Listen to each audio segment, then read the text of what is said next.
thanks for coming back. We're going to wrap up the book of Job today, and we're just going to get right into it. So far, we've gone through Job chapters 1 through chapters 37, and we've seen man do a lot of talking. And so now we're going to come up into Job chapter 38, and if you read chapter 38 and 39, it's God finally speaking up. He's kind of saying, okay, now it's my time to speak. And in Job 38 verse 3, I love this. God is now coming and talking. And I love verse 3. It says, dress for action like a man. I will question you and you will make it known to me. I love the Message version. It says, basically, man up, pretty much.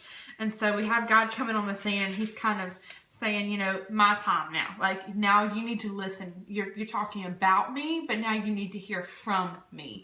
And in chapter 40, verse 3, it says, then Job answered the Lord and said, verse 4, behold, I am of small account. What shall I say?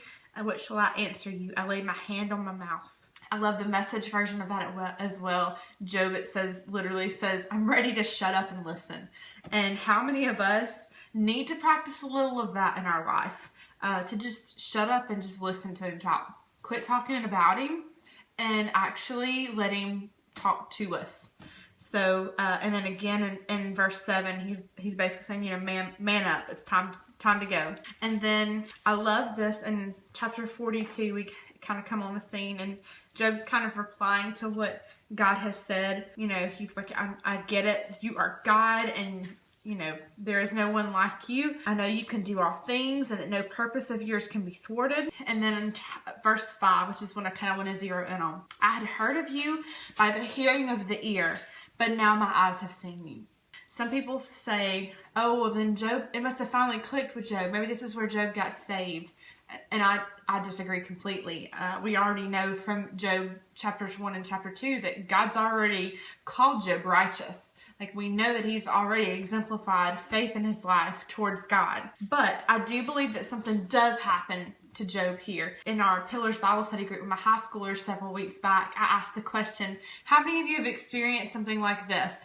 You were saved when you were a young child, and then somewhere in your teenage years, roughly, 13 to 18, you made a second decision because you felt like you didn't fully understand maybe the decision you made when you were a child. And so you kind of have these questions and doubts start to form in your heart and in your mind. And so you just kind of settle things as a teenager. And I was expecting 2 or 3 people to raise their hands. Some of y'all watching this are the ones that raised your hands. And yet it blew me away that almost every single hand in that room was raised.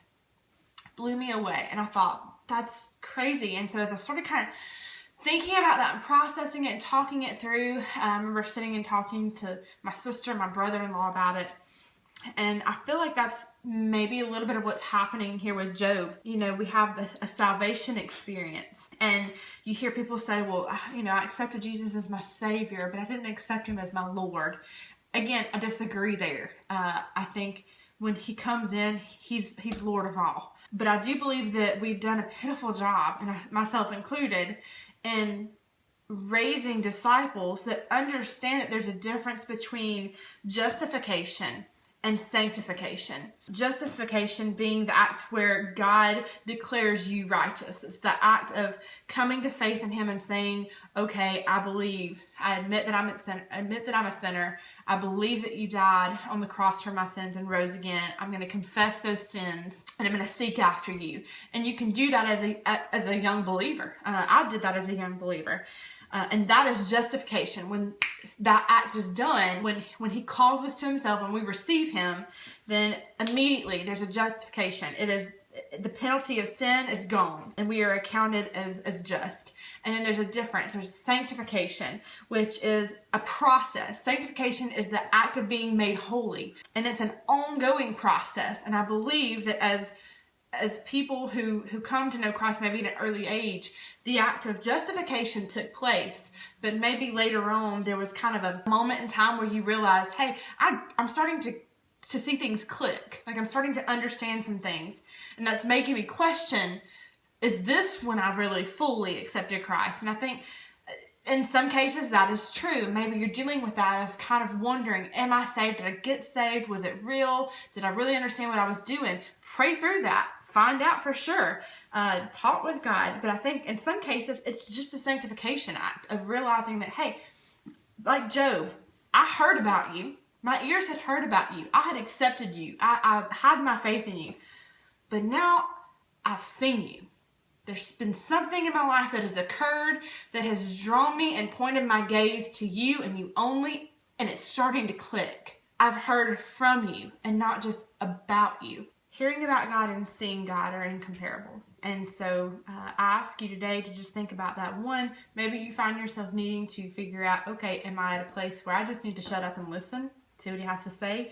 Or maybe you're struggling with that, am I saved? I'm feeling like I'm struggling with that, and kind of praying through what the difference is between, justification and sanctification. Maybe find yourself on a sanctification trail where things are just starting to click and make sense, and praise be to God for that. So I encourage you, just dig into Job. Let's finish this out with a lot of prayer and petition to God, and I'll see you back as we get back into Genesis. Don't forget to subscribe to the blog and to follow along on the YouTube account.